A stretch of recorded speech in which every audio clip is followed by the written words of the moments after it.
បើសិនជាអ្នកនេះអត់តន់ទទួលអារម្មណ៍ដឹងទេមកឥឡូវខ្ញុំប្រាប់តែសារតែឃើញគ្នាយើងភាកច្រើនកលែងខុសចូលចិត្តហុកទៅយកហ្មងតាមពិតទៅមុននឹងហុកក៏យើងត្រូវមើលចង្វាក់របស់យើងសិនតែអ្វីដែលសំខាន់អ្នកនេះបានហាត់ observation haki ដល់កម្រិតឲ្យបានណានេះដោយកន្លែងនេះចឹងនេះខ្ញុំប្រើ observation haki ដោយកន្លែងនេះចឹងខ្ញុំទទួលអារម្មណ៍ដឹងឲ្យប្រើចង្វាក់ទៅឆក់ទៀតមានណាហក់ទៅចាប់ប្រើដល់ចុះហាត់ជាប់មក suppress តានទៀតបាទឆ្អឹងជានេះបានមេកាខេតែក្បាច់ហ្នឹងខ្ញុំអត់តន់បរិយាទេណាដោយសារតែវាគឺកម្រិតខ្ពស់ខ្លាំងអញ្ចឹងមនុស្សទូទៅធម្មតាគឺអត់តន់អាចហាត់បានទេដោយសារតែហាត់មុំហ្នឹងគឺវល់មុខឡើយខ្ញុំកន្លែងនេះទទួលអារម្មណ៍ដឹងណានេះមើលធ្លុះអនាគតមុនមកហ្នឹងថាប្រើដល់ God មានណាជាប់ចង្វាក់របស់ខ្ញុំភ្លេចមកក្រោយទៀត credential របស់ខ្ញុំបាញ់ប៉ាំងបាន unstoppable យកមកអាហ្នឹងគេហៅថា observation haki កម្រិត advanced ណានេះនិយាយទៅកម្រិតខ្ពស់តែពេលដល់កម្រិតខ្ពស់ជាងសំបីតែ minion ក៏ចង្វាក់របស់ខ្ញុំលោតទៅចាប់ដែរនិយាយទៅស្របទៅចាប់យកហ្មងអានេះគឺជាក្បាច់ hold skill ណានេះយើង hold គាត់ណា hold ភ្លាមហុកបាច់ត្រូវប្រើដល់កសុនកន្លែងហ្នឹងមានណាជាប់មក suppress stand ប្រើដល់សាខូនោះដាក់ប៉ាំងបាន legendary យកហ្មងអាហ្នឹងគេហៅថាក្បាច់ hold skill មកចង្វាក់របស់យើងជាមើលអ្នកនេះខ្ញុំឧទាហរណ៍អ្នកនេះមកមួយទៀតពេល hold skill ចោលចឹងអ្នកនេះឃើញ enemy ហុកបាច់មកនេះហុកបាច់មានណាចង្វាក់មកខ្ញុំលោតទៅចាប់គេទៀតស្របកន្លែងហ្នឹងមកមានណា legendary ទៀតហើយបើសិនជាអ្នកនេះចង់ហាត់ទទួលអារម្មណ៍ដឹងអូខេកន្លែង log ក៏ត្រូវម៉ាច់ហើយដោយកន្លែងនេះអញ្ចឹងប្រើដល់ចោលហើយហ្នឹងជាប់មក suppress stand របស់ខ្ញុំបាទឆ្អឹង unique តែខ្ញុំ hold skill ត្រៀមចាំហុកកន្លែងហ្នឹងខ្ញុំចាញ់ reflect គាត់មិនទេក៏ប៉ុន្តែកន្លែងនេះខ្ញុំដាក់ reflect ឲ្យឈ្នះគាត់វិញឈ្នះប្រើដល់កសុនមានណាហុកគាត់មកដល់កន្លែងហ្នឹង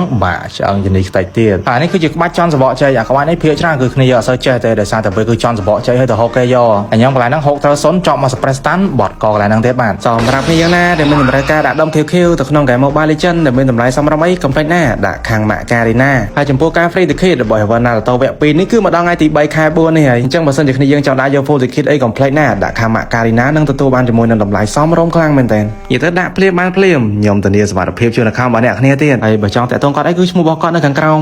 ហើយវីដេអូនេះក៏មានតែប៉ុណ្្នឹងដែរលេងមួយថ្ងៃទៅតែសារថា M Coco ឲ្យប្រើដល់ណាតាន់ហើយចុងក្រោយគឺមិនភ្លេច Metaphor be with you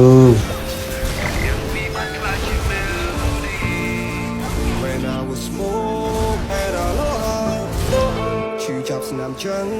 เป็กเหมือนชีวาอารมณ์แปรปรวน